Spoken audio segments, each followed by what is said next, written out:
Welcome to After the Final Bell, a podcast about what happens when an adrenaline-fueled career comes to an end and real life begins. Hosted by UFC striking coach Mike Gonzales and YouTube bounty hunter Trevor O'Connor. It's not just about fights anymore. It's about what happens when the gloves come off. And the real adventure begins. Join Mike and Trevor as they chat about the highs, the lows, and everything in between. Life after the final bell isn't always easy, but it's always interesting. This is After the Final Bell. The last thing I've ever thought about while grappling was, is this gay? This is rubbing weird. I'm not gonna do jiu-jitsu anymore. No, jiu-jitsu is great for everybody. It's just the vessel that it's being taught to, and is that conducive to who you are as a person, or more importantly, who you want to become. Right. Who you are does not matter. That's not going to be who you are in just a year. No. You're going to see so many versions and variations of who you are. If you could, let's say under 3 months and you're walking up to the upper belts and you're not allowed to talk to them, then that's a bad gym. Get out of there. Mm-hmm. You want the juicy gossip version? No. I want the real version of... Click the join button now to become a member and gain access to all the behind-the-scenes footage, including our hilarious outtakes. Join us weekly for our members-only live podcast, but only when you click that join button. And that's what you do in for really tight spandex type of clothes, spats, no shorts, But so many people want to be offended for other people. That has nothing to do with you. Right. Why are you hurt for them? Oh, it's injustice. Oh, dude, I'm sorry to say, but injustice has been around for a long time. Bro. You're just barely piping up now. What's up, guys? I'm Trevor O'Connor. There's no Mike Gonzales today. Mike and JJ are doing some training things, and she's got a fight coming up. So sometimes we have to sacrifice Mike. But this is After the Final Bell, a podcast about what happens when an adrenaline-fueled career comes to an end and real life begins. Luckily, today was the perfect day to book this guest.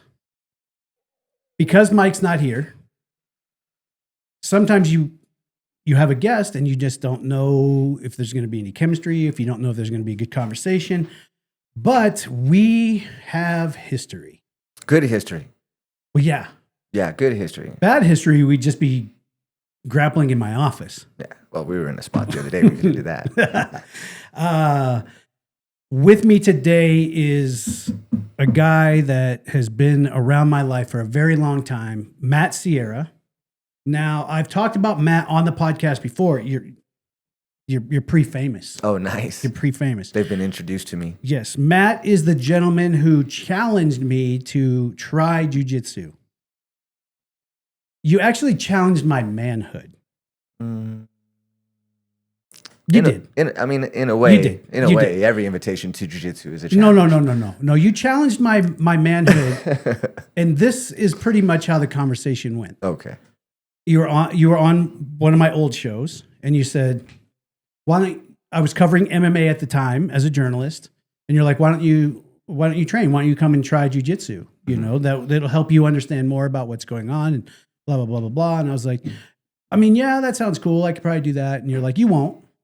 And I said, what do you mean? You're like, it always sounds good, but you won't. Yeah. Or you'll show up once and you'll never come back. I don't remember what the bet was, but you said, I will bet you X that you will not at least attend 2 classes a week for 1 month. I need to know what the bet was now. I don't remember. Oh, God. I won the bet. I remember another bet. I know. But that bet, that does sound like me, though. Yeah. That does sound there was a wager. You said you won't come to 2 classes a week for a month. Okay. You said probably after the first week you'll quit anyway. Due to my horrific memory, I'll just agree with you right now. And I remember it very well.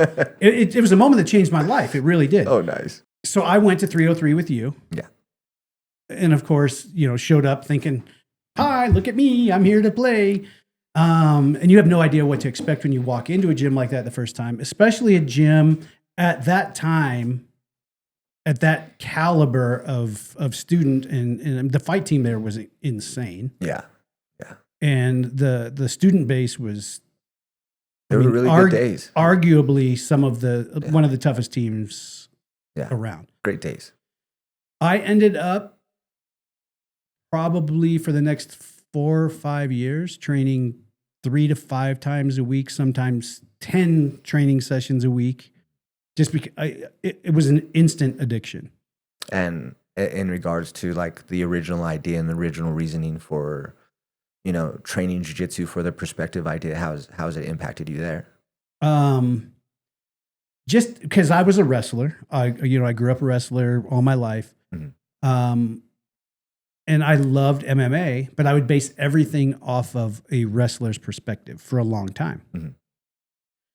After training jiu-jitsu and understanding the true mechanics of what's going on, your everyday person watching MMA have no idea. If someone is on their back, mm-hmm. your casual fan 100% believes that person is in the most jeopardy, period. Which getting punched in the face from the bottom, hurts. MMA jiu-jitsu is way different, for sure. Right, but not understanding that sometimes guys pull guard or end up on the ground because they can manage someone there and take a break and regather and get things together. Doesn't mean that they're losing. It means they put this fight in a place that they could find balance. They could get themselves back together. Maybe reset. And then you watch them also attack from the bottom is one of the most amazing. I've never been a bottom side player. Mm-hmm. I mean, brown belt, 11 years training, still not a bottom side player. And I think that's okay. Whereas like when you and I trained, you're a very bottom side player.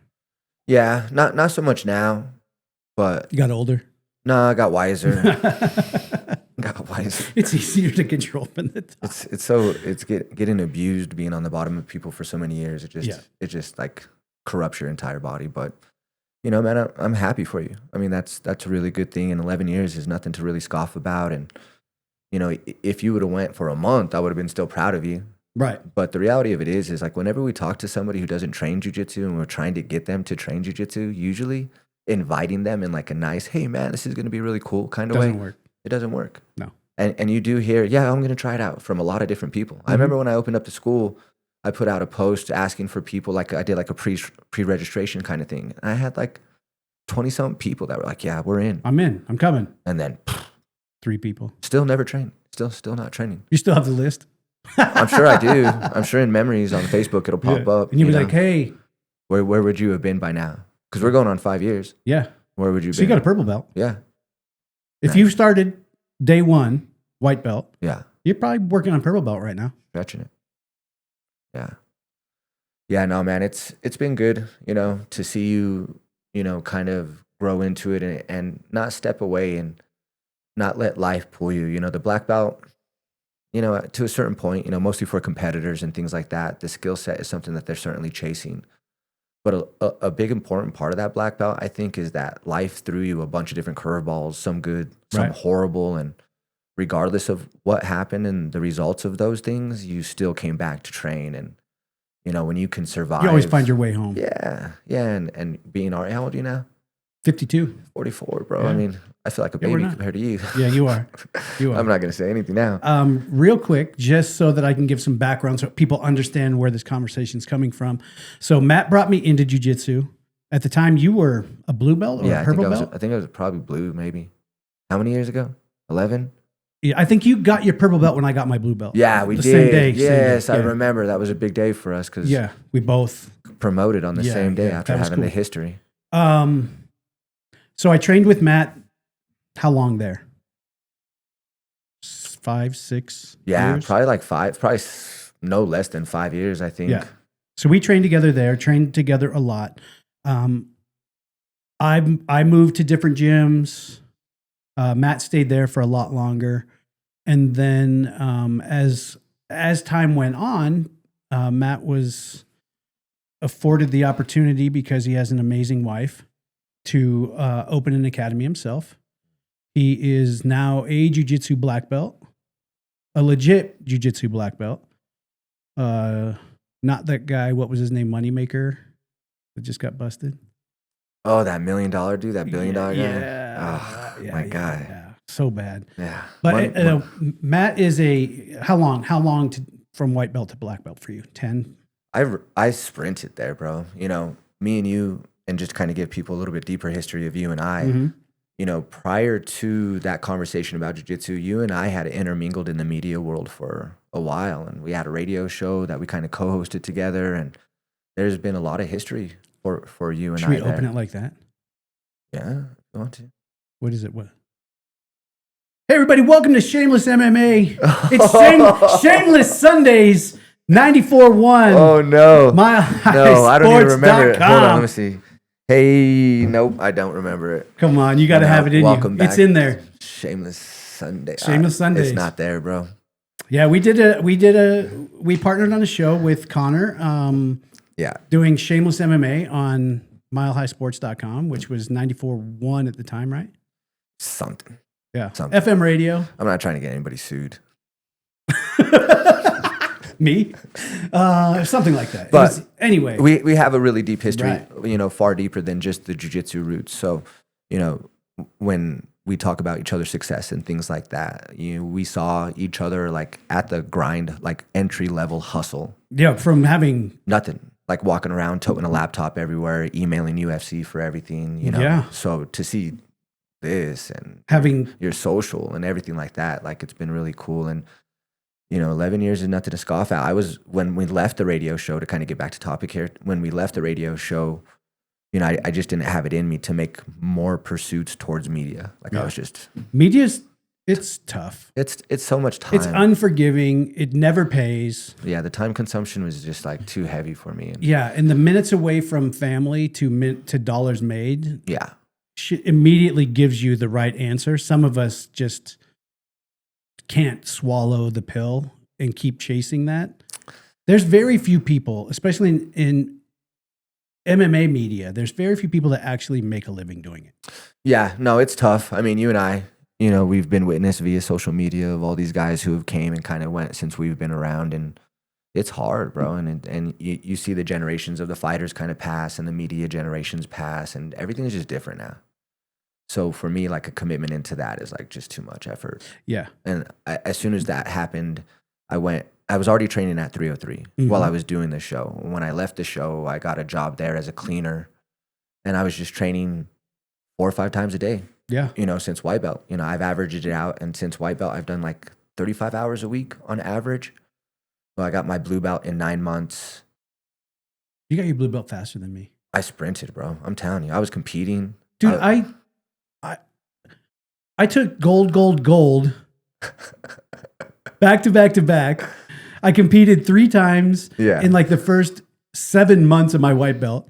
Not 1 point scored on me in a jiu-jitsu tournament. White belt division's not that impressive. No, but I'm just like my whole time, I'm like, I wasn't the one that am determined. I terrible? I wasn't the one that dictated. Am I really terrible? Who got belts when? So blue nine months to blue. 2 years sat at blue. 2 years sat at purple.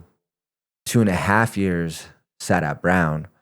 And then I've been a black belt for like 5 years. So I don't know, what is that, 15 years roughly around there? But if you, by saying that you sprinted, does not mean that you trained the same amount of classes that other people did and were promoted faster. When I you said trained hard. double and triple what most people, as far as hours on the mat. I trained real jiu-jitsu for a really long time. Yeah. I didn't count class hours. But you know what I mean? Like, yeah. You're training 3 times a day, whereas most people are training 2 to 3 times a week. Yeah, Tony had a beautiful thing built at 303 in that time, and just the amount of people that were around and the skill and the talent that was around. I mean, it was just really conducive to who I was at that moment, and I was a bad partner. You know, I was a bigger guy, 200 pounds, and I was just grabbing people and thrashing them about. I swear to God, I probably lost that guy like 12, 15 members throughout my white belt, like kind of understanding. Because they were new guys. And I'm just fucking smashing them. And I'm a white belt too. Yeah. You know, and I'm just watching these MMA fighters and watching these upper belts be successful. I'm like, well, I want to be successful too. They smash everybody. I'm just going to smash. In my brain, success meant tapping people. Yeah. So I was like just smashing dudes. But, you know, I was always chasing skilled positions. I was always, you know, chasing games and concepts. It was never really about, oh, I'm just going to be a blue belt because I showed up a bunch. Right. I did show up a bunch for sure. but it was all purposeful training. It wasn't just classes. It was tons of live training. It was tons of one-on-one sessions. It was tons of competition. I mean, And this is what I'm talking about. yeah, like I lived there. It was. It wasn't that you only spent 2 years as a brown belt because you were there a lot, but because the hours that you spent were spent on real jiu-jitsu mechanics, finding who you are. Yeah. Because brown to black is where you figure out who you are as a human being. Mm. Much more than finding out who you are as jiu-jitsuist. I would love Because to. brown belts are black belts that just haven't figured out who they are yet, in my mind. Yeah. I definitely can't give off this like fake facade that, you know, everybody who achieves a black belt is a good person. No. You That's know? like saying everybody that's in the military is a hero. Right. So when you get your black belt, you know, it's definitely got to be skill. You got to have the skill. I mean, you should understand that you don't know anything when you get to black belt. Like Right. that's super important to get. When I was a brown belt, like I felt ready for my black belt. I was over my 2-year minimum. You know, I was killing it. I was doing good. I had just beat some guy who had won, you know, podiumed at Pans. So I was like feeling really good about it. And when I got it, I felt confident. I was like, as soon as it was strapped around my waist, and then I had to like go start teaching, and I really started to reflect. I was like, I don't know anything. Right. I know my jiu-jitsu, but I don't even focus on like names of concepts and techniques. I don't know Probably my biggest downfall. kachi, yachi. I don't know any of that stuff. And I'm not saying it's not important and it doesn't have a place in the sport, but it was never a focus of mine. So, you know, I had up until black belt managed to build a very particular skill set. And then once I opened up the school, it forced me to really, I mean, to say broaden your horizons is like an understatement. To relearn jiu-jitsu. All of it, because I have an active competition student base, Mm-hmm. and I have my curriculum. I have like 38, 39 weeks of curriculum that we rotate through in fundamentals, and then I have my intermediate curriculum that feeds off of that stuff. But every time you go to a tournament, like you see how the game is evolving and how it's changing. And when I see that consistently, I have to go back and I have to rewrite my curriculum. Well, it's not as easy as just saying, I'm going to teach this instead. Now I have to learn it. Right. I have to learn it to the point where If you were never a leg locker and leg locking is everything. then what? I'm going to sound stupid Yeah. trying to teach leg locks. Yeah. So, you know, I'm not saying everybody does this, but I felt like it was necessary for me to source outside knowledge. You know, speaking of leg locks, you know, I've done a bunch of pro shows, and I would say about 70% of my losses came below the hips. Mm-hmm. And I was improving above the hips for sure, but I was never really making those improvements, those leaps in the leg game, because when I was coming up as a white belt, we didn't teach leg attacks till purple belt. And we never really worked leg attacks. Straight ankles, toe holds. You and I, the meatiest part of when we trained together, there was really we didn't work any leg stuff. No. So I brought in the subhounds. Mm-hmm. And those guys are monsters, not just monsters at leg attacks. I mean, they're really good at jiu-jitsu. Yeah. And those are my guys for a while. Yeah. Oh, really? Yeah. Yeah. I had Tommy Nick, and Jimmy. Yeah. Nick came in and ran a seminar, Mhm. a 4-week course. Not even that long ago, like maybe March, April. And personally, it was because I was selfish. You know, I didn't know enough legs. I'm going to bring someone in. I didn't know enough legs to be a source of knowledge for my students. And that was not something I'm going to force them to like suffer of because of my own like ego and not wanting to learn it. So I learned next to them.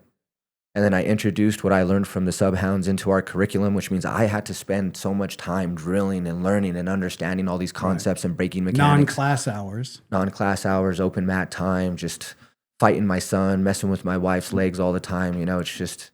That's how you have more sons. I got two. Don't get started.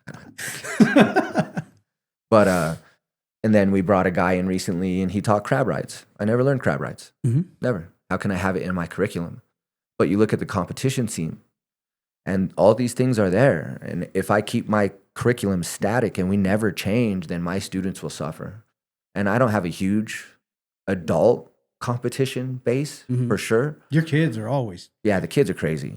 But I would hate to see my adults go out into today's competition scene and just get blown away from something that they didn't know existed. Right. Like I would feel like one of you the failed ones. them. Yeah. At that point, you're I did. I literally did fail. All you can do is say, guys, I'm I'm sorry. We know what we got to work on. Nothing happened today that is your fault. I tell the kids and I tell the adults, losing is the best thing for me as a business owner and as your teacher, because it literally draws me a map of what we need to work on. Being successful is great. It makes you feel all the good vibes and everything. But when you lose, it points out. But winning's just a false sense of security. Winning just fakes you out and tells you that you're good. Sometimes. I think so. But then you got guys who always win. That's not a fake out. I mean, those guys are really good. You know, those guys always win. But a loss to them means way more than the next win. For sure. Because they thought that they were unbeatable. Yeah.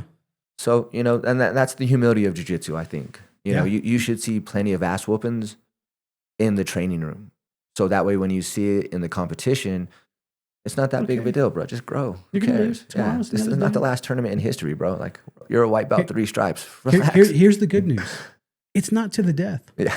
Well, have you seen the John Wick thing? Yeah. Yeah. We got 4 students coming up in that thing, and they fight in suits.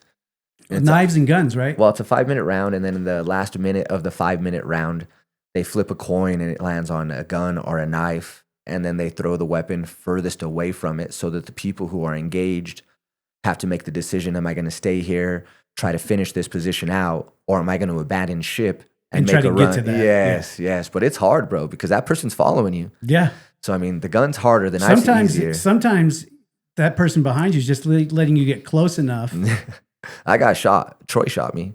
Troy Everett? Yeah. And he disengaged, and I followed him, and I tried to top staple him on a top crucifix because I stapled his hand to the ground with the gun in it, and it didn't work out. So changes the game. It's so cool. I really, really do love that the jiu-jitsu world is opening up to allow for things like John Wick. Yeah. It creates more eyes. For sure. And more eyes means maybe you reach that one person that goes, I'm going to do it. Yeah, I think so. I think, you know, the Pit Boss Grappling, they're the ones that hold the JWI events down in Castle Rock. I think he does a really amazing job because he has the pit tournaments, the Pit Boss tournaments, and it's just in the pit, which is already unique. It's kind of like the CJI stuff, but just on a smaller pit. The new UFC stuff too. Yeah, exactly. And then they have the John Wick thing, and that's really cool. And then you got like the Colorado Jiu-Jitsu Club, and they just did Carjitsu. They're doing all kinds of games. You know, they have the attack bands that I believe they just happened, right? Yep, that was last weekend. And then you had the Carjitsu. Carjitsu is cool as shit.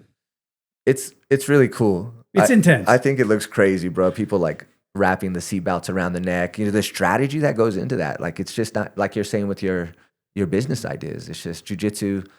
It's not ever going to be a martial art that it's just all known. No. There's just so many. As soon as you think you know anything about jiu-jitsu, you realize that it's always changing. You're like, I obviously I know nothing. I'm just going to be over here. But like, look at the practicality when you can showcase jiu-jitsu in the John Wick or the suit style or the Carjitsu, and now you can get people to look at it from a real world mechanics and say, holy crap. If someone was to attack me, this is all useful, purposeful. Right. I think because we always talk about, you know, if they have a lapel, if they have a hoodie on, you can do. But if you can actually see it happen or compete in it, actually, like when you compete in that, or when people maybe who don't compete as much, but compete in something like that, it really cements in their mind how much of a superpower jiu-jitsu really is. Yeah. I mean, you know, when used for good. I love jiu-jitsu. You know, it's done a lot for me in my life, not just like professionally, but personally. You know, I kind of talked to it a little bit, you know, 210 pounds when I first started, tons of social anxiety, and, you know, just wasn't living a good life. I thought I was tough. I thought my size translated into being a certain level of toughness. Sure. And then I started getting into the MMA rooms and in the weigh-in rooms, and I was looking during the weigh-ins, and I'm like, even the women here could beat me up. Like, seriously, I looked at Shannon Sin, and I'm like, she could murder me right now. You know, probably not coming out of that one. Everybody could beat me up. So, you know, perspective for sure. It helped with the radio show stuff, but, you know, it did solve a lot of my like emotional and, you know, mental instabilities that I had in the time, lack of confidence in myself, lack of ability to suffer while still looking for progress. It changed me so deeply that when I decided what I wanted to do with my life, it was to help people find that same kind of change in their lives. And I can attest to that fact. I don't feel like I truly matured as a human being until probably year 5 or 6 of training jiu-jitsu. Yeah. When I really was able to leave pride at the door, to leave ego over there. And for the longest time, most people want to hide all their skeletons. They want to hide their inadequacies. Mm-hmm. And with jiu-jitsu, I matured in such a way mentally that it just, like, as soon as pride was gone, your life opens up so much. Like you can actually be the father that you thought you were, but you weren't even close. Mm-hmm. The husband that your wife actually wants to be around, before you have that realization, and it can come from anywhere. It just happened maybe for both of us through jiu-jitsu. But we used to think, as long as I'm tough and macho and I'm leading my family from the front and I'm bad. Yeah, exactly. Then my wife is going to love me because she knows that I can protect her no matter what. Yeah. Well, come to find out, my wife does appreciate that I could protect her. But what she really appreciates was the moment when I dropped all the bullshit of trying to think I was tough and just, it's almost like a freeing. It's a surrender where you're just like, you went through the breaking process. yeah, here's the deal, dude. And it transitioned for me really well in real bounty hunting before the show because I opened a bounty hunting company here right after my MMA career. And it was very enlightening in that career to be able just to look at someone that you could see that the only thing they still had a grasp to was thinking they were tough. Yeah. Or the illusion of tough. And watching it disarm people by just looking across the room and going, hey man, what's beating me up today going to do for you? You're still going to have a warrant. And they're like, I'm going to fucking kick your ass. Yeah, I get it, dude. You can kick my ass. What's it going to do? Yeah. And as soon as I gave them that, I gave them the feeling to be okay, it would, like, the whole de-escalated to a point where now we're talking about how do we handle the situation together. Yeah, how do we move forward? Like, right. Obviously something has to change. Like, right. What are we going to do together to work together? You're going to jail today. Yeah. Now, are we going to get in a fight and you still go to jail? With more charges. Right. Or do we sit here for a couple minutes, let you make some phone calls, square your business up, make sure you have someone ready to come get you out. Yeah. And we walk in. Nobody conditioned us as young men. But if I hadn't learned through jiu-jitsu that it's okay just to tell someone they can beat you up, I would have matched their aggression with my aggression. For sure. And then every arrest would have been a fight. And I would probably be in prison because it's illegal. Like, I can't just go assault people and then put handcuffs on them. Yeah. But if you walk around with that mentality where you're looking for a fight, you will always find a fight. So just that whole mentality gave me the opportunity to open a business that then opened the gateway to the YouTube show. So jiu-jitsu does things. The consistency and the behaviors, the habits, the things that it builds inside of you outside of the techniques is just something that you can't really put a value on until you experience it firsthand. Yeah. It really is life-changing. When you can finally just surrender to life and be like, whatever. Yeah, good. Whatever. I've suffered before, man. Yeah. I've had, 250-pound grown men on me just smashing me for hours. If I can survive that, dude, this little problem's definitely not going to I can deal with this. Yeah, I'm good. Like, I didn't die then. I didn't quit then. And this is years of that. Yeah. I've been through years of suffering. This little thing right here is it unfortunate? Yeah. Does it suck? Absolutely. Is it something I want to continue to go through? No. So I'm going to find resolution. Let's not just suffer. Yeah, let's just not suffer. Let's suffer and move forward as we're suffering. Let's suffer the least. Yeah, exactly. While moving forward in the right way. Yeah. There's just so many parallels to a better life and the things that jiu-jitsu gets you. And you and I found it when we were really old, unfortunately. And, I wish. We have, at my school, we have a little Jallies program, and it's from 4 to 6 years old, and we have like these specialty stripes every week, and one of them is the bully stripe, and the first rule is use your mind. And it's like, well, how do you use your mind? You go headbutt them? They're like, no. They laugh, and it's hilarious stuff. And it's like, what do? You got to talk to them. It's like, who likes toys? All the kids raise their hand. I like toys too. You like video games? I like video games. You like Roblox? I love Roblox. You guys want to go play video games? Disarm your bully. There you go. Or Trevor, why would I want to fight you, man? Right. Look at you, bro. Exactly the way I... If I fight you, man, I'm going to get in the hospital. I don't have money to pay for the hospital bills. I just want to know how we're going to get away from this. Right. So what has got you to a place? What have I done Yeah. to get you to a place that you feel like you need to beat me up? Because obviously I've failed you in some way. Yeah. And there's always some underlying issue. And unfortunately, with your bounty hunter situation, they're probably at fault for the majority of what they're getting arrested for. They did it. Kids and convicts, felons are not the same.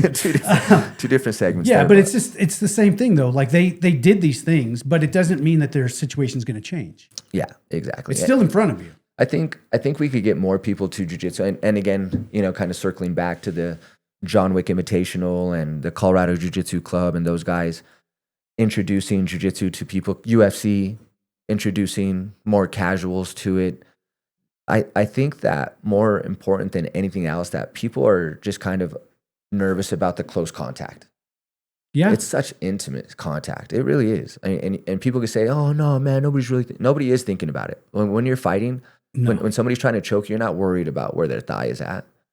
Now, we could be blunt as shit on this. It's everyone's talking about, oh, I would never put my legs around another man like that. That's gay as shit. Well, it's not.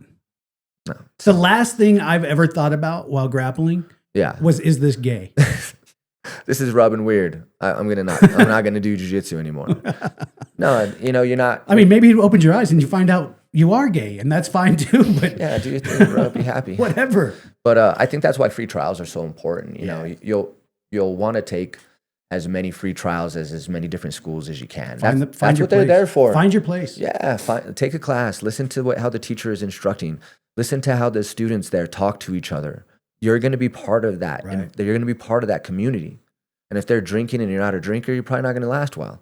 If they're musclehead, no-gi guys who are just going out looking to murder and maim people and you're just a hobbyist, you're probably not going to find a home there. If it's a whole gym of steroid, like crazy no-gi, maybe you're the steroid guy. No jiu-jitsu experience. You're not going to do well at my school.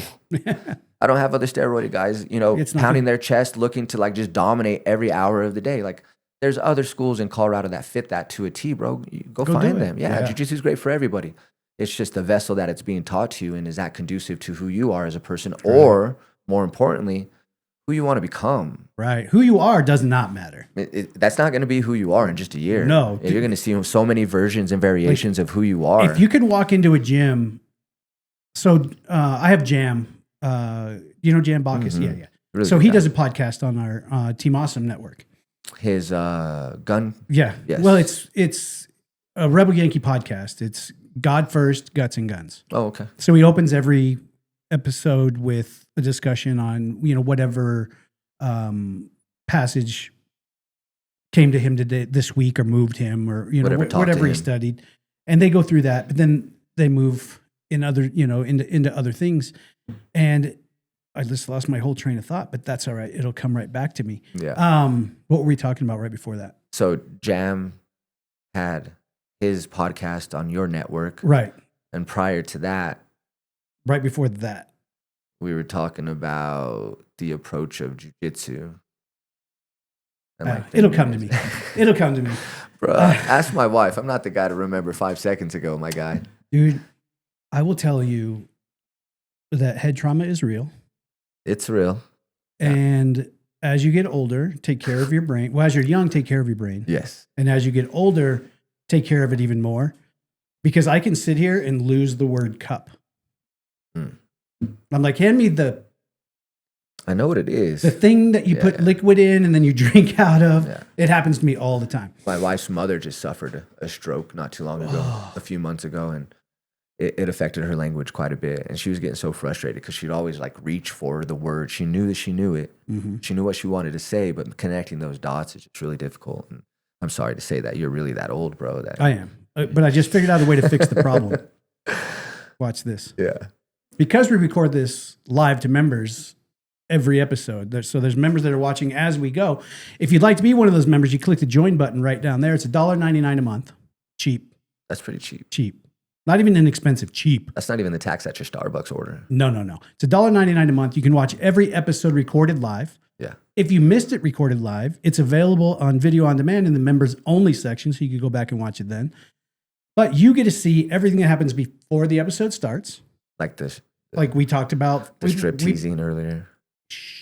Don't tell The them. Brillo pad nipples. And then you see the unedited version. Yeah. Because Kay Miller takes all the cameras later and makes us look good and puts out an edited version for public release. And then we hang out for a couple minutes afterwards and talk to the members. And they give us a number, 1 to 3,000. We ask the question that we've never seen before and we answer it. But this is the reason right here that I do members live. Hey guys, what were we talking about just before I lost train of thought? Hey, chat. Watch this.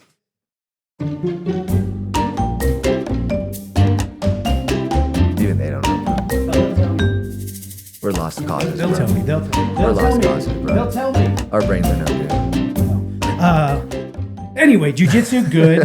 Jiu-jitsu really good. You should try it out. Being a lumphead Not so good. is pretty bad. Yeah. Oh, wait, now let's see. You're talking about You were concussions talking and brain about- trauma. How MMA had influence. Never mind. Yeah, you were talking about brain trauma. Remember? I have brain trauma. Anyway, it's insane how you can really just find out. Oh, I think this is it. I found it. Boom!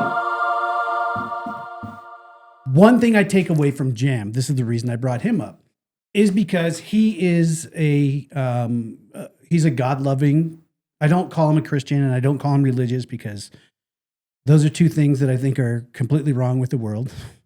Christians make more people not want to be Christians than anybody. But he's a God-loving guy. Mm-hmm. He does not beat me over the head with his Bible ever, but he walks in a way that makes you go, I want to know more about this guy. I like how he carries himself. I like how he is as a human being. Yeah, I would agree with that. And it's because he walks around, because he is a spiritual guy, because he is a God-fearing, God-loving man, that he has really adjusted his life to walk as well as he can in that light. Mm-hmm. This is where the tie-in comes. If you go into a jiu-jitsu gym and you're looking for a place to train, and you've been there, look around for the guys that are carrying themselves as the man that you would like to be. And then sit with them. Train, invite yourself to train with them. Say, hey, I really admire, how you train with new people and how you're really helpful. I would love to align my schedule with yours so that we can train more together. Yeah, no, I mean, I've had, John Barba, Mm-hmm. Robert Lamry, Mm-hmm. my wife, Mm-hmm. probably my most consistent drilling partners ever.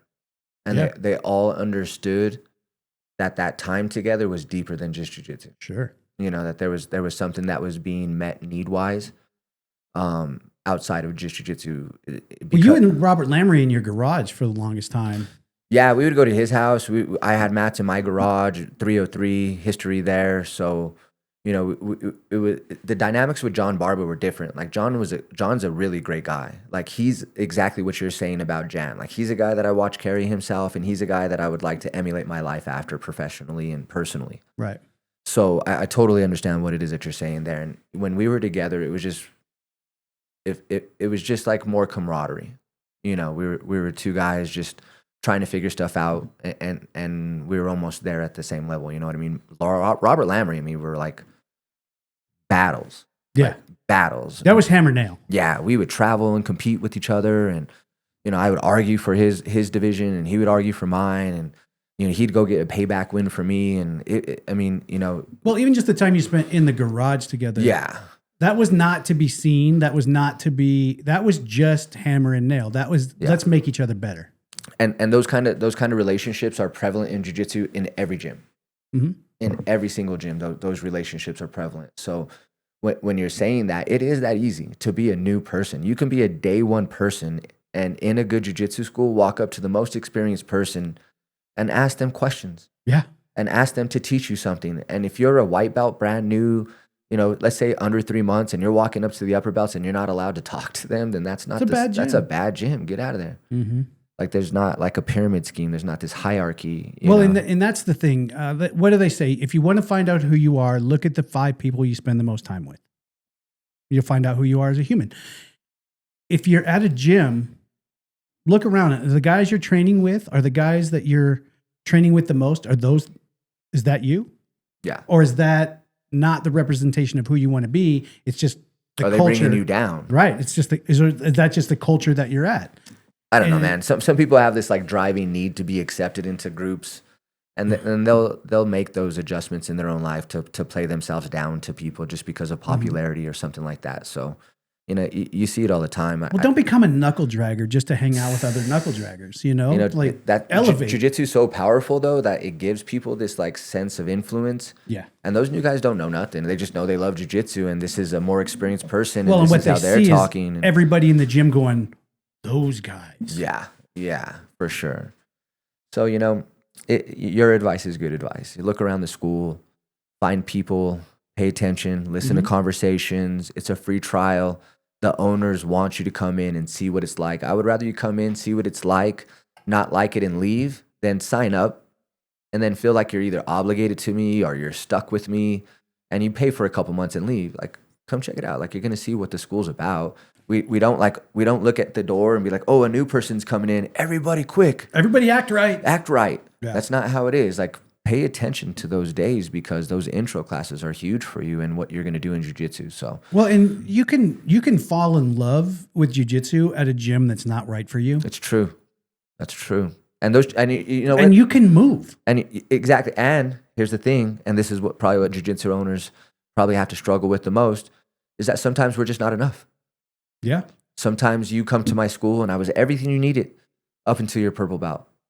But then something shifted in your needs, and I no longer fit your needs. Now, what do? Do I change everything about my business to suit your needs? Right. Or do I continue to serve the masses as I can and just accept the fact that I'm not enough for everybody? And that's the thing about a good academy or a good jiu-jitsu school, is if the owner or the black belt or the higher ups that are there can realistically sit down with someone and have a conversation and say, man, I love everything you've done here.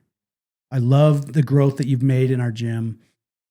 I see that you're not like, it's just, there's something. Those are really hard conversations. And maybe it's time, maybe it's time, and maybe you'll come back, but maybe it's time for you to go and see if there's something else out there that's going to round you out in the way that you want. But feeling like you have to ask permission to go train somewhere or try something is probably one of the biggest red flags you should ever see at a gym. You know, the problem with people is that they can never just leave something for the most part. You know, if you're going to leave the school because they're not suiting your needs anymore, you could just leave the school. It doesn't have to be F this school, this person does this and that person does this, and all these parting shots on your way out. It was so unnecessary because you were okay with and accepting of all those behaviors up until this change in your life that you feel now you have to make the change. Right. So if all be mature, just leave and just say, hey man, I love you, Matt. Yeah. This school has done wonders for me. I feel like I need to go experience some other things. Yeah, nobody talks to you. Cool. Nobody, no. No, they quiet quit. They quiet quit. Yeah, for real, they quiet quit. But they quiet quit to you, but loud quit to their Facebook desk. Page. Yeah, and the front desk. Yeah, the front desk has to hear it. But it's like, we spent all this time together. I've invested so many years teaching you. You just talk to me, bro. Like, I'm not going to try to. I do want you. Right. I want you as a student. But you want what's right for the student more. I'm not going to try to hostage you into a membership, bro. Like, if you want to go train somewhere else, that's okay. But if you do it on good terms, then come back and train. We'll be good at forever. But if you do it on bad terms, like take poaching, for example, I got to be leery of you always. I always got to be, because you're just out there trying. You're shady. Yeah. Like, that's just a character thing. Right. If I train with you and then I get to a point and I go to the school that's 5 miles away, but then I'm calling everybody I used to train with and saying, oh guys, you got to come over here. Yeah. You got to come over here. It's so much better. Yeah. I mean, it's one thing to have a conversation with your friends and say, Yeah, I'm getting a bunch of different looks over here, but you don't try to hurt the other business. Yeah. It's just dumb. Yeah. It's dumb. I think it happens more than gym owners. And at the like to same admit. time, it is a two-way street. Don't be mad when a student leaves. The only time I get mad when a student leaves is when they quit jiu-jitsu. Yeah. When they're not going to another school, they're just quitting. It's like, what are you quitting for? Right. Like what is it? Yeah, is it life? Then you're not quitting. You're just taking a break. And Right. believe me, a huge percentage of practitioners take these breaks, so that's cool. Like I'm on a break. Go out. Yeah, you are on a hiatus. But you've talked about coming back. But it's just there's good ways, there's bad ways. Be a good person. Don't be a dirtbag. It's just the give and take of business. But Cut your nails, clean your geese. Yeah, Show up for class. Yeah, don't intentionally try to hurt somebody. You want to pursue the best version of you. We get it. The one thing, if I could explain to people, and this has been a podcast about jiu-jitsu. Matt and I go way deeper than just jiu-jitsu. Yeah, we could talk about other stuff. We just have a common ground that we really are passionate about. What the one thing I think I found, and a lot of it was training with you and training with other people, was there's been no more important time that I learned to lose. I mean, I've won a lot.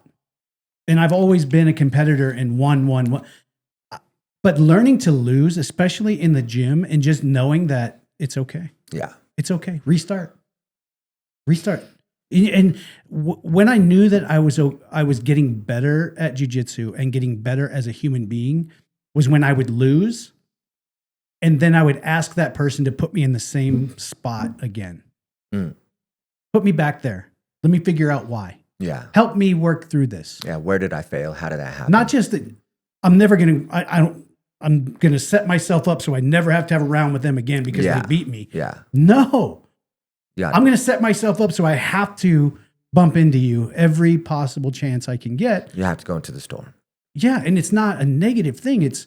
I want to know how you constantly put me in a spot that I can't figure out. And how do I beat it? And you can't just solve, you can't put a brand new puzzle in a drawer, pull it out for 5 minutes, put it back in the drawer after 5 minutes and be like, oh, I figured out that puzzle. Right.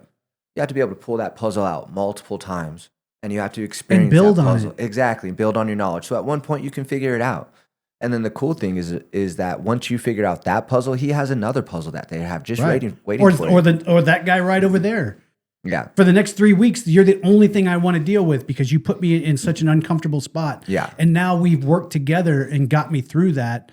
But guess what? The guy to your left just put me in a new uncomfortable spot. Yeah. And as the guy who was focused on defending that whole game, when you had to learn about it to defeat it, it became your game. Yes. It became something you yourself could do to be successful. So jiu-jitsu is really cool. I love it a ton. It's blessed me in my life over and over and over again. Definitely worth everything. But yeah, Jam's a good guy. You transitioned worse than I did. I try to. I love God. I love God. I love God. I get the Christian thing. Yeah. I missed some things with you because we were close for a long time, and then life just kind of. It's not like we weren't close. COVID screwed a lot of COVID. COVID changed everything. Damn COVID. How did this all come to be, dude? COVID. Because you trained, I mean, you were cemented in 303. You want the juicy gossip version? No, I want the real version of. That's the juicy gossip version. Oh, there's juicy gossip? Nah, yeah, there is. Oh. But I love 303. Yeah. The building, the people, the community I came up with. I can't look back at my time at 303 and ever be like, I just wasted my years. Yeah. So much value came from being at 303, how to run a business, the curriculum. Fourth wall real quick. I mean, 303 is where, it's 303 Training Center. It's where we started training jiu-jitsu, just for you people that have no idea. Okay. And, I'm really thankful for my time there. I would not have what I have today without 303, both professionally and personally, my own story. Right. So COVID happens, we shut down, we chop up a bunch of mats because we had like 3,000 square foot worth of extra mat just laying there. Chop that up, sell it to members so we can run Zoom classes. I'm teaching Zoom classes 3 times a day. Coach Eric is teaching Zoom classes throughout the day, some kid classes he's helping with. And the devastation business-wise on jiu-jitsu academies just was becoming more and more apparent, by the week. And schools were starting to shut down and everything was just changing. Because the rent was still due. The rent was still due, and I was really blessed by Tony because Tony throughout COVID was still paying me my full payroll. So that's why I felt like almost obligated to continue to teach on Zoom because I was still making money from jiu-jitsu. So why would I not create this online And there was still the content? same time available for you to do it. I had 5:30 classes, I had noon classes, I had 2 kid classes, and I had a night class. And Coach Eric would help in there. My family came in and acted as my drilling partners and Yukis in those videos and things like that. We did conditioning days. I mean, it was like real training. Mm-hmm. I mean, it was real training. And then the talk of returning back to normalcy started to happen. And, I was never the boss at 303. I was never like the decision maker. I was never the shot caller. I was the mouth. I was the guy who delivered the news. The news came to you and you I distributed positively or negatively. Yeah. I never had a problem with that role. I still don't have a problem with that role. But when we started returning from COVID, people had to feel certain ways because we didn't want people cross-training because we didn't know what COVID was about at that time. So it's like, we have registered times here that we have for you. We're back. Let 303 fulfill these needs until things kind of slow down with how contagious this thing is. And, people didn't like that. And they didn't like me. And that was new for me. They didn't like you telling them. Yeah. I poured everything into that place. Right. I sacrificed so much. And I talked to my wife about it, and I just got another job. I was going to quit teaching jiu-jitsu. I was still going to train. I still planned on training, but I was going to quit jiu-jitsu. And I got a job as an appointment maker for a plumbing company.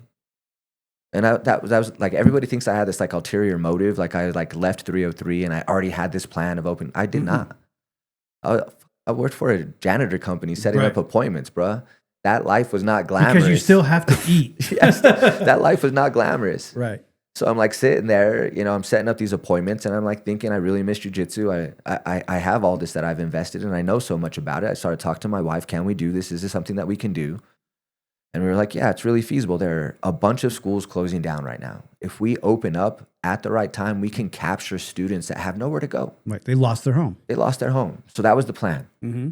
So I go talk to Tony. He gives me his permission. He writes on social media this public approval post, and things are great. The school opens up, off and running.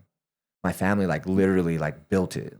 My daughter and my kids were gluing the foam mats in. My son's drawing murals on the wall. My wife is picking out and handling tile with her uncle and stuff like that. That whole school was put together by my family. I can tell you didn't. Yeah, I did some. What? Mostly this and this and.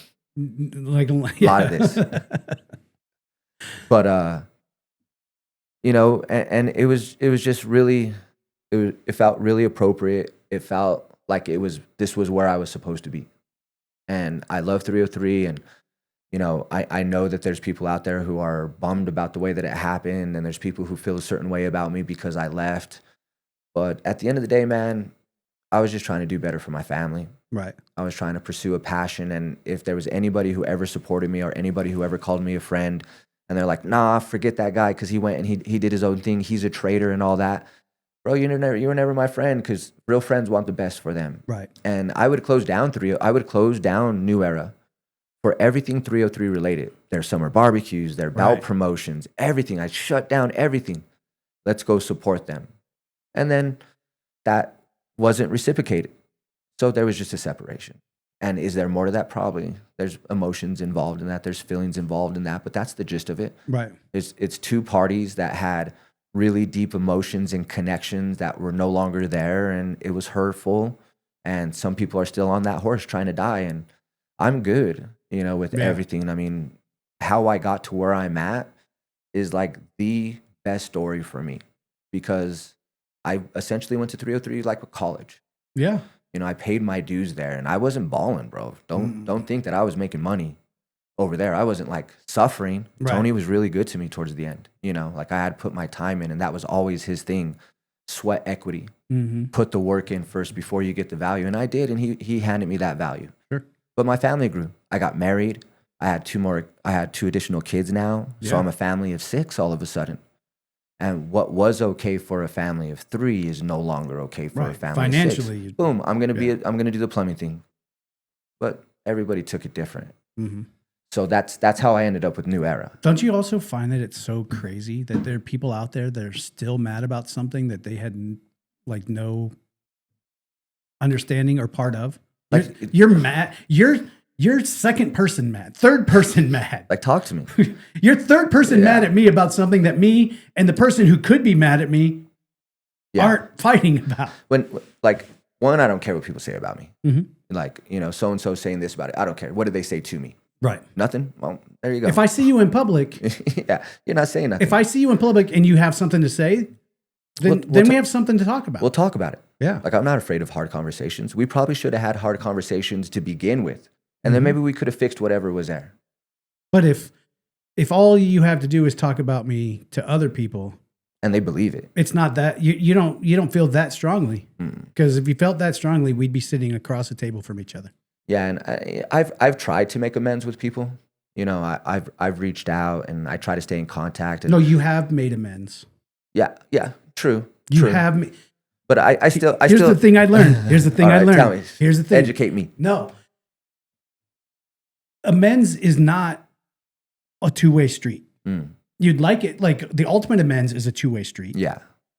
If I wrong you, and I know I wronged you, and I come to you and I atone, I speak from my heart, give you the, list. I know that I did this and it affected you in this way. And I truly apologize. I didn't realize when I was doing it that this was the effect. I understand that you were mad. I understand that you hurt. I understand all of these things. I can't go back and change it, but I want you to know that I accept that I did that. Yeah. And that's me. Now I've made amends. Yeah. I can now put that backpack down. If you accept it, that's wonderful for both of us. But that's none of my that's none of my business. Yeah, this is staying here regardless. I did the work the right way. If you're still mad, that's your bag to carry now. Yeah. I've made amends. Yeah, no. So don't ever say you tried to make amends. No, and that's true. That's true. I'll find somebody on social media that I don't interact on social media a whole bunch. Like I'm mostly posting for business and following supporters, things like that. But every once in a while I'll see like an old student and I'll message them, "Hey, how you doing? Oh, I can't believe you. Why are you messaging me? I can't believe you did what you did." I was like, "What did I do?" "Oh, well, if you don't know what you do, that's your problem to find out." I'm like, "Bruh. Okay. All right. Best wishes. I hope for I you, find bro." out. Yeah. It'd be a surprise to both of us. These people are developing opinions off of stuff that they never even talked to me firsthand about. It's like, bro, if you really did have some sort of friendship with me, at least talk to me. But nobody has those conversations. Well, and that's where a lot of times the jiu-jitsu cult culture comes from. I don't think hard conversations just in jiu-jitsu are the problem. I think in most relationships, hard conversations are really hard to have. I love my wife and she's like for sure my therapist in a lot of different ways, but she knows when something's bugging me. And if I don't feel comfortable talking to her about it because I'm still processing it, she sees me visibly processing it. And I avoid the hard conversation because I'm afraid of what the response is going to be, or I'm afraid of what the result is going to be. And, I just kind of like tuck it all down. Yeah. So I think a lot of people do that in relationships. And I think the art of having hard conversations is lost. And it's a lot easier to stuff things away if the person is less important to you than your wife. Everybody's so ready to write each other off. I mean, your wife, you're going to have the hard conversation with, because you don't want to get killed in your sleep.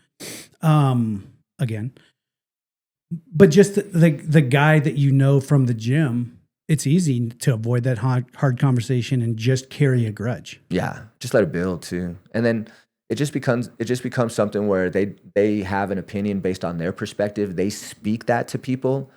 And then they speak it to people enough consistently that it becomes a fact in their world. That is the world today. Yeah, and that's the problem, right? The truth isn't the truth isn't the truth. Mm-mm. The truth is what someone has said enough times that people believe it. It's the popular vote. Or if you just keep repeating the lie long enough. Yeah, you'll believe it. Your circle will believe it. And then, because to them, you're a trustworthy source. And then it amplifies. Yeah. And then all of a sudden you got this reputation. Dude, I've been a pariah in the jiu-jitsu world and MMA world more than once in my life. Yeah. I don't mind the role. I used to really get down on myself about how a few people like perceived me, and I was like, why? I did so much for them. I did this for them. I did this. And I was searching for all these reasons why people were doing this to me. And then I started talking to my daughter, and I forgot what we were talking about. And I'm like, why are you going to pay attention to what these 3 kids are saying to you about you when you have hundreds of people in your life that love you? And you never put the same weight into what they're saying. You put tons and tons of stress and tons of weight into these like minimal numbers 3 people are saying about you. But you have this whole like cascade of people over here who generally love you, who are saying great things about you, but you never believe those great things. You only believe the things that these guys are saying. And that was me for the longest time. And those 3 people don't even know you. That was me for the longest time. Yeah. I would stay up at night and be like, just hurt feelings. What did I do? What did I do? I'd replay the whole friendship in my head. Mm-hmm. Where did I go wrong? What didn't I do? Why wasn't I enough for them? And you're just not enough for some people, and that's okay. But I think like that art of having hard conversations is lost. The art of having those conversations and then wanting to still move forward in a positive relationship. Yeah. People will have hard conversations and let it turn into conflict and then disrupt. Isn't that the weirdest thing? That's so the weird. Culture in the world today is, even in relationships, it's an argument to win or lose instead of an argument to figure out how to understand each other better and move forward. Yeah. If you're arguing with your spouse to win, you're missing what they're upset about. How did you get there? Yeah. How would you feel? Yeah. How would you feel if you were really like passionate about a feeling and like you just felt this in your gut and you were saying something to your spouse and just to get dismissed? Right. Like you wouldn't like that. Or keeping score with your spouse. That's hard. Yeah. How do you quantify you won this argument or that? You didn't win or lose. Yeah. Hopefully you found common ground. I often tell my wife all the time, I'm glad that I can hear your perspective. Obviously, we look at things completely different, but when you will sit down and talk to me and you give me your perspective, it gives me understanding so that there's not a tension point later because I understand how you look at things. Yeah. I think that's probably like my biggest area of potential growth right now is communicating better with my wife. I don't think I'm horrible at it, but I think I hold on to a lot of stresses and anxieties and worries that she could probably make me feel a lot better about. Because we're men. Yeah. Dude, I'm 52. Yeah. So in like 3 or 4 years, it's going to happen for you. Fuck. In the same, when I realized, and I still do it. I still do it on occasion, but a lot less than I used to. I thought that I was shielding my wife and my family from all of this stress by internalizing it and dealing with it myself. You know that I'll deal with it in my own head, and then it's protecting them from having to deal with it. When I finally realized that sharing this stress with my wife so she could help me see it from a real perspective rather than the monster I made out of it, turning it into overthinking. Yeah, it's just, okay. Yeah. Yeah, that sucks. But guess what? Next month, we'll be fine. We'll be fine. Oh, we got to eat ramen noodles for the rest of the month? Bro, that's the strongest words a wife can say to her husband. We're going to be fine. Yeah. We're going to be fine. Like, okay. Quit being such a weirdo. We're going to be fine. Because I felt like the whole world was going to end there for a minute. It's just groceries. Yeah. No. Yeah. But to tie it back to, and I don't want to kind of like leave this topic because I think that both you and I understand like the value, the extreme value that comes from having a positive relationship with your spouse. But when I found jiu-jitsu, I became better for everybody. Mm-hmm. Like you said, like you were saying. Now, my wife is benefiting from a happier husband. My kids are benefiting from a happier husband. So when you go and you do jiu-jitsu, it's not always about submitting people and tapping people. It's not about the physicality of it at all. The objective of jiu-jitsu is not to make somebody quit. I mean, from the outside looking in, really blank slate kind of approach, sure, I guess. But there's so much more that is required to be successful in jiu-jitsu. And when you become that person, who you are at home It's just light speeds away. Now, is it going to fix my communication? Probably. Obviously not. I'm still struggling with it myself at 44. I just said that this is like a recent problem for me, not expressing the concerns with my wife. As a business owner and as a man, and you can probably relate to this, you don't want to do anything that's going to put doubt in people's mind about you. Right. Like I can't be weak, not because I'm a man. I'm a man and I can't be weak. No, I can't put doubt in your mind because you've bet so much on me. You've invested so much as my wife. You've bet everything on me. So when I'm like, oh my gosh, I'm like really struggling with what's going on right now, I don't want you to lose confidence in me. Right. And then those are, look how easy I say it to you. But to sit down and say that to my wife when I'm struggling with something for some reason is like really difficult. Right. And it's the feeling of inadequacy. Yeah, for sure. Like I've done everything to build up this belief in me as the leader of my family or the strong, statue of pillar of our family. Yeah. For me to turn to you and go, I don't know. Yeah. What if I'm not that? I don't know, babe. I've got this problem and I don't know what to do. Yeah. That's the hardest thing to turn to your wife and say, because you're in your mind, you're like, you're supposed to have every answer. Mm. I wish a lot of times we could see into their mind at the same time, because I know they're not, I know my wife and she says I'm an idiot a lot, which is great. It helps. But the perception that we have of ourselves in the importance of like, I have to carry the burden is so different than their perception of it. Yeah. They're like, bro, we can carry the burden together. This would have been manageable from day one if you would have just shared this with me. And that's what I'm saying about hard conversations. Like people will let that topic exist and then avoid it. In jiu-jitsu, in business, in your personal relationship with your kids, with family members, extended, with friendships. And nobody was like, hey man, I just didn't really like that. Like you said you were this, your actions showed you were that. Right. Where are we at now? Because nobody wants to have those conversations. And that's it. That is it. There's nothing more powerful if you are mature enough to accept and move forward from, than your significant other, your spouse saying, hey, I don't like it when you do that. Yeah. And you going, oh shit, I hadn't thought about me doing that affecting you. For sure. And then being man enough to go, wow, I'm really sorry, honey. I am going to put forth every effort I can to never put us in a situation where you're feeling like that.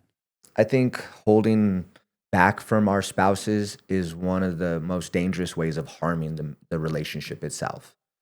And as much as you feel like they're not going to be accepting of what you say, 10 times out of 10, they're probably going to be. They're probably not going to be happy about it. But they already knew. Yeah, they are. They saw it in you, bro. They see it. They see the happy us. They see the sad us every day. They spent years. They put together the puzzle so many times that we think that they don't know when we're carrying the burden. Yeah. Or when we're not telling them something because we don't want to seem less than. They knew way ahead of us. They were giving us the space to work through it because we don't ever come to them with things. So they don't, they're like, well. And I need that space, bro. I do. I need it because, when things are the hardest for me, when like, it's just like, am I enough at work? Am I enough for my wife? Am I enough for my children? When all of that kind of accumulates on your shoulders at the same time, and then something small and insignificant happens, it just destroys everything. Mm-hmm. Like it just ruins everything. Not forever. I mean, it could potentially, depending on how volatile you are with your words. Like who you treat wrong.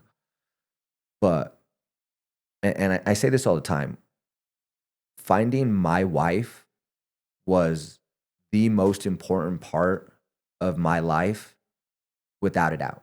I say it all the time. It's just, I never really understood a lot about love until I met her and I saw how unconditional it could be, how trusting it could be, because it wasn't really a whole lot of what I was exposed to, before. And I thought relationships were way different, and I always thought that arguments were just the thing that existed, and that their fights were something that every couple went through, and people just cheat in their relationships, and You know, things like that just happen. I mean, everybody's just accepting of it as a culture. Like these things happen, and it's like, give it a week and people get over it. Yeah. Right? Tell me not. Like you can look at like a sports figure. I have friends and I have an athlete. Yeah. Right? Goes and does something crazy. Give it time, bro. They're gonna look at J-Rod. Mm-hmm. You know the J-Rod situation? Oh yeah. With storing all the pictures and stuff. So they're gonna forgive him. There's grace and mercy involved. Yeah. And people want the grace. They want the mercy, but they never want to dish it out. Right. In my life. Everyone believes that their sin should be forgiven. Yeah. But everyone else has committed a sin that's unforgivable. Not even just in small stuff. Right. Like when I say sins, I mean like misunderstandings, or maybe I said something, and in the moment I was really frustrated, and you took it and you ran with it and you got upset about it, and that's okay. I upset you. That's valid. Come back to me and tell me that I upset you. That's okay. Right. Tell me, because maybe I could tell you, hey, bro, I'm really sorry. Like I had this going on, and this happened right at the same time, and I just didn't manage my emotions the best. Mm-hmm. But everybody wants you to be there for them, hold them here, hold them there, baby them here. And then you run into like a little bit of like a stumble yourself, and it's like people will just leave you. It'll be like a clearing. You'll be like, where'd everybody go? Well, fake people leave you. Yeah. And then you meet someone like your wife or my wife. Yeah, exactly. Who we fall, beyond what anyone should accept. And they're like, we're fine, dude. Yeah. We'll figure it out. We're good. We're all right. And you're like, you're going to be just fine. We're good. Does that mean like, do you have like a whole nother family built already? Because this is not how it goes. This doesn't feel it. Yeah. No. Having a good wife is a superpower. Yeah. A good spouse. Let's say a good spouse. Yeah. A good spouse is a superpower. Do you know you have the right wife or husband, I guess, when you realize you don't deserve them? Yeah. I think that's like feeling unworthy is like somewhat already of an issue, but then you feel unworthy because their love is so grand. Right. Their gestures are so grand, and the things that you've never even thought about are on their mind constantly. Yeah. And then you just like take a moment to grasp that. Like, I didn't even think about that. Like, you've been thinking about this for months and for weeks, and I didn't think once about it. I just thought about it today. I didn't even know this was a thing until you told me about it. So it's jiu-jitsu helped me a ton. Finding my wife helped me more than jiu-jitsu. It's the combination and the timing of things. Of the two. Because you could have found your wife before jiu-jitsu, and it wouldn't have, she would not have found you to be the person that she was willing to build with. I think when I met my wife that I wasn't the person. I don't think I was that person that she would have saw a good future with. Me personally, she might tell you something different. Right. But I was homeless. Yeah. I when I met her, I was living with my mom. I had just gone through something really unhoused. major. Unhoused. No, I was I had 2 kids. I was homeless. Yeah. I was making $500 a month teaching jiu-jitsu, which she had never even heard of. And there was absolutely no reason for her to buy into me. Like you wrestle with your friends, and that's what you do in for really tight spandex type of clothes, spats, no shorts, but she saw something, and I'm super, super thankful for God and, the grace and the mercy that he's poured over my life, because I don't think that I deserve much of anything that I have right now. Like not my family, not my job. Oh, I'm the king of self-sabotage. Not friendships. And my wife is the only saving grace that keeps me from sabotaging everything. Probably why we hang out so much, bro. I can ruin the best thing. So fast. Life is super hard. Yeah. Life is life is super hard and the easiest thing in the world. It could be. It is easy. Managing, it is easy. For some people, it's really easy. Well, I'm not talking like financially or like because you have life is easy. We make it complicated. Yeah. Yeah. The pursuit of things that you want, pursuit of happiness, love, all of that. Shadow games, living behind puppets and trying to keep up with the Joneses. The mask of it all. That's what makes it hard. Life is not hard. Nah. Yeah, no, to an extent I agree, but you deal with like losses in your family, some stuff you'll never get over. That's hard. That's hard. That's life, But life if everything you do in your life is hard, there's a reason. Yeah. There's a reason. I'm a firm believer that, that God won't give you more than you can handle, and I can look back at all my failures and they've all pointed me to where I'm at. So I can't really like look back and be like, oh, I made this mistake. I did this. I failed here. I failed here. Because without all of those, I wouldn't be here today. Sure. So, you know, without what happened at 303, I wouldn't be here. Without COVID, I wouldn't be here. You know, without a major life change happening that forced me to be homeless, I wouldn't be here. You know, so in the moment, all those things that are happening to you, it feels like it's the worst thing in the world. But at the same time, a lot of what you see is, and we've done it ourselves, and I'm sure you do the same thing I do, where you keep a couple people on Facebook just to watch the train wreck. I'm too sensitive for that, bro. You know what I mean, though? Yeah. Like, you watch them just repeat the cycle over and over. And you on today's episode, I'm going to change. Yeah. You watch people like that, and I've been very guilty of it many times in my life, where everything is hard. Life is hard. Everything is hard. Obstacles after obstacles. Well, is it? Or is it the fact that you refuse to learn from your mistakes or to build yourself into a better person, and you keep repeating the same thing over and over again, and it keeps falling apart? And every time you're mad at the world, instead of being mad at the person who won't just wake up one day and go, maybe I should stop. Yeah. I think that becomes easier as you get older. Yeah. You know, and in your 20s, you just bang your head against the wall all day. You have a dad grown up? You have like a father figure? Not really. Yeah, me either. And there was nobody who really taught us these skill sets. No, I didn't. Nobody taught us how to manage our emotions. I was older than 40 before I learned to be a man or to be a father or to be a husband. I was well after 40. Yeah. I have children. I was married twice previously, each for 7 years, which is weird. But I've had conversations with both of my exes after I started to really mature as a human. Like exit interviews? No, just saying, you know, just like we have Christmas here with all of them. Yeah, that's so cool, bro. And their husbands and their kids, but it came after me realizing who I was when I was married to them. Was it always like that, or was there a lot of turbulence at one point?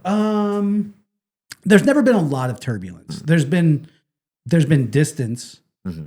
So my older daughter's mom, she's always been good. Like, she would never, I know you probably got to go. We got a little bit of time. Okay. She was always good. Like, she didn't talk bad about me. Yeah. She didn't make me look less than.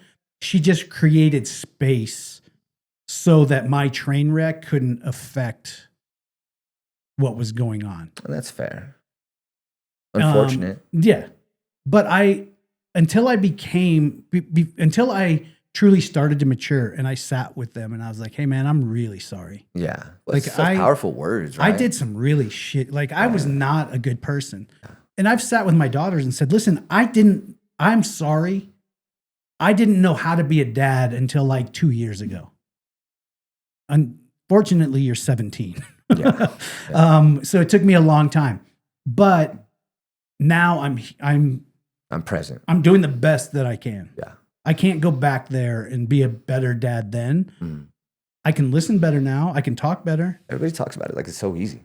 Yeah. Oh, just do this and just do. There's all these Instagram accounts. There's self-help quotes and their powerful messages and things like that. But until life absolutely abuses you, you just don't gain this skill set. You just don't gain the knowledge. Until you're forced to sit with your shit. Yeah. And nobody's sitting with it under the age of 35. No. You got to sit with it and really take stock in. Own it. In the things that are messing you up the most, or the things that you're supposed to be learning from the most. Yeah.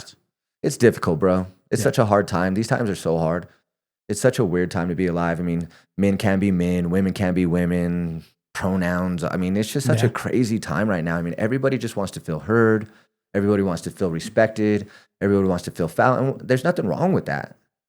You should just want that because you're a human. Right? We don't need these titles. You just want that because you're a human, bro. I want you to succeed, Trevor. And that's me, dude. I don't care what you identify as. I may not see you as a cat because you want to identify. I'm not going to do it. Yeah.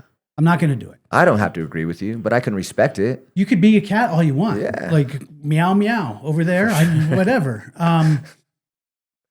But I still hold steady to the things that ground me, and that's being a husband to my wife. And she can be my wife. She doesn't have to be my life partner or my this or that. Like, she's my wife. And I hate that there's a lot of people that are devaluing words by saying, if you call them your wife, it's like a possession. They're your partner. No, she's my wife. Yeah. And she's my wife because she's more important to me than I am to me. Everybody wants to be offended for somebody else. Yeah. Like the actual things that are going to offend you personally are probably pretty small, but so many people want to be offended for other people. That has nothing to do with you. Right. Why are you hurt for them? Oh, it's injustice. Oh, dude, I'm sorry to say, but injustice has been around for a long time. It's But gonna you're be just around. barely piping up now. I have been so soapboxy recently. Oh, really? Yes. Oh, no. About, Oh, yeah. I've seen some of your social media stuff. Dude, I've chimed in. I don't understand. I truly do not. And I will say it a million times. You do not understand why middle-aged white women with blue hair and short bangs think that they need to take up the cause for everybody else. All it does is make you look like you don't think that they're capable or strong enough or able to stand up for themselves. And you have to come in and be this hero savior. And 90% of the time, you don't understand what they're really fighting for. And you're just showing up for the cause of the month, changing the flag on your Instagram to whatever it is that we're dealing with that week. And then next week, you don't give a shit about it and you moved on to the next thing. Cause of the month. Stupid. Yeah. So stupid. I'm appreciative of you. I'm going to be done with my soapbox. Super proud of you. I love you. I'm really serious. No, It takes and kind of like going through this gym thing. Like I understand more now, like the perspective of some of the stuff that you've had to go through, and it's really hard. It's hard for her, for your wife, for your kids. Yeah. It's really difficult, and you guys are doing great. Internet man. hate hurts. Super proud of you. I'm proud of you, dude. Like, I talk about you. You have no idea. I talk about you so much. Let's get matching tattoos. We probably have them already. Oh, that's true. Do we have the same George one? St. Pierre? Mm. No. All right. Those were the days. Do we have the same tattoo still? No, I don't think so. Strip down. There'd be one tattoo that we might both have, but I might be the only one with it right now. No, I don't know. Oh, dang. We do. We have matching tattoos. We have matching tattoos. There it is. There it is. Good And I'll times. never get it covered because Me it neither. was the beginning of I love something it, that was a metamorphosis. Huge in building me. block for my life. I'll Yep. never look back at that. But like I was saying, you don't know it because it doesn't happen in front of your face. But I talk about you a lot, I appreciate that, man. I appreciate it. and most of it's actually good. I can handle some bad. Most. Yeah. Sometimes when you talk too good about something, people think it's unbelievable. Yeah. Throw in some bad in there. Yeah, you got to sprinkle a little. Yeah, that guy's hairline's way off there. That's me. Yeah. I have a bad. But anyway, we got to wrap up. It's been a blast, bro. It's been fun. We need to hang out more often. Yeah. We need to do things. I need you to challenge me because I need to do what I need to do. Oh, to come train again? I need you to help hold me accountable because the only person that can hold me accountable is me. But I got you. I need to be where I need to be. Come through, man. I'm telling you right now. And it's not like, well, the problem is that you're kind of challenging yourself. You're on this podcast. Now it's actually official once it hits the editing floor. But I do. You know what I'm saying? I talk about my physical health for the last 4 months. Yeah. I'm really good at buying gym equipment. Come hang out. You know what I'm really bad at? Using it. Come hang out. If you could do it by yourself, you would already be doing it. Yeah. So let's just find a team. I just need to do it. Yeah. And I've told you before, I'm very, very, very leery because I've had a lot of surgeries and a lot of things in my body have been beat up. That show, and people to this day don't understand. They're like, you just need to film more bounty hunting shows. We need to see this. And I'm like, dude, if you could just wake up in my skin tomorrow, Yeah. when it takes an hour to get out of bed, Vitamin. you would understand why I'm not able to do that. But, and you know what, the weird thing, it's not, for me, it's not even any, there's no longer like I got to go back because you can't stop at brown belt. It's really close, man. It's really close. And It's now, I owe it to myself to have that outlet physically, but mentally, I never slept better than when I trained all the time. Because I would use my physical body, but my mental health and the mechanics in your brain that have to work for jiu-jitsu actually put you in a spot that you can go home and go to sleep. Yeah, man. Hopefully you didn't go to sleep on the mat. Come through. It'd be really good to have you. You know, I think we have a membership base in a community that's kind of similar to what it is that you're looking for goal-wise. So yeah, see, I couldn't go back to like a 303 that we were at from the beginning. Yeah. Because I would be broken. Yeah. Me either. Not that was a bad, like being the nail for like a year and a half was probably the best thing for me. Got you all that humility you talk about. It broke me enough to go, okay. Yeah. But now I'm at a point where I'm like, I have to pick and choose. I'm like, hey, I want to train with everybody, but I can't train with a guy that has to win. It's okay to cherry pick. Yeah. If you were a 20-something-year-old competitor trying to get ready for Worlds, you should not be cherry picking. No, every round. Go get the biggest, baddest dude. Go get him and chase him down. Yeah. And what are you doing? Like, you don't want to train with him because why? Because he's twice your size. Who cares? Yeah. Go find him. But come hang out. I'm coming. All right, you heard it. He's coming to train. I'm coming. New era. Noon classes, right? Yeah. 11 a.m. open mat, noon class. That's what I need. Because 5:30 a.m. I'm kind of retired. Come through 5:30 in the morning, bro. I haven't seen 5:30 in a long time. That's a weird time. We're talking about doing something I haven't seen in a long time anyway. What, me and jiu-jitsu? Yeah. I'm coming. Let's go. Oh, wait, before we go. Oh, no. These are brand new. Let me text my wife, tell her I might. You're walking out the door in 2 minutes. I might die on the way home. Oh, you might die before you get to the door. Oh, no. I saw a dude put his nose all the way in it on a Rogan podcast. Don't mess with me. Who? Theo Vaughn? No, Rogan. It was, who was it? Well, Joey, what's his name? Joey Diaz? Yes, they were all passing around like crack. Yeah, bro. but that dude's been snorting. Are you it. ready for this shit? No. Have you done these? No. Oh, then you go first. I need to see how it's done. No, I don't want you to see the reaction. I have to see the reaction. Oh. That's the point of it, right? These aren't as bad. We've done worse. I don't know if You I got to want to get do deep in this, it, bro. You got to get deep in You it. said that, but I don't think you I sniffed. I did. I don't think you did. I did. I promise. Lord have You got to mercy. get deep. Oh my gosh, bro. But it makes you want to go. What? In like 10 seconds, you're going to be more awake than you've been in like 3 days. What's this about? It's Smelling amazing. salt, instant energy. Who is this? Is this your people? No. I just You just do that for fun? Yeah, we just try new ones all the time. Bro, you're crazy. Oh, we had some that were way powerful than that. I'm disappointed in that. You are? Yeah. Well, I'm glad you're disappointed. We've had some that like make you cry. Pass, bro. But it makes you feel so Extreme. like, do you feel awake right now?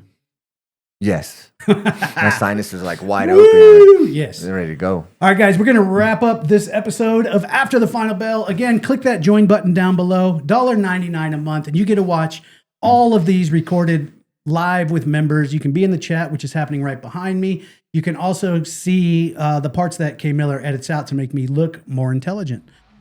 Now, here's the big thing. We're going to close this out, and then right after that, I'm going to turn around, and there's going to be at least 3 numbers in the chat. We're going to open that book. We're going to read the questions and answer them completely blind. But unless you're a member, you're not going to see it. Oh, you better sign up. See you guys. Thanks. Bye. Appreciate you.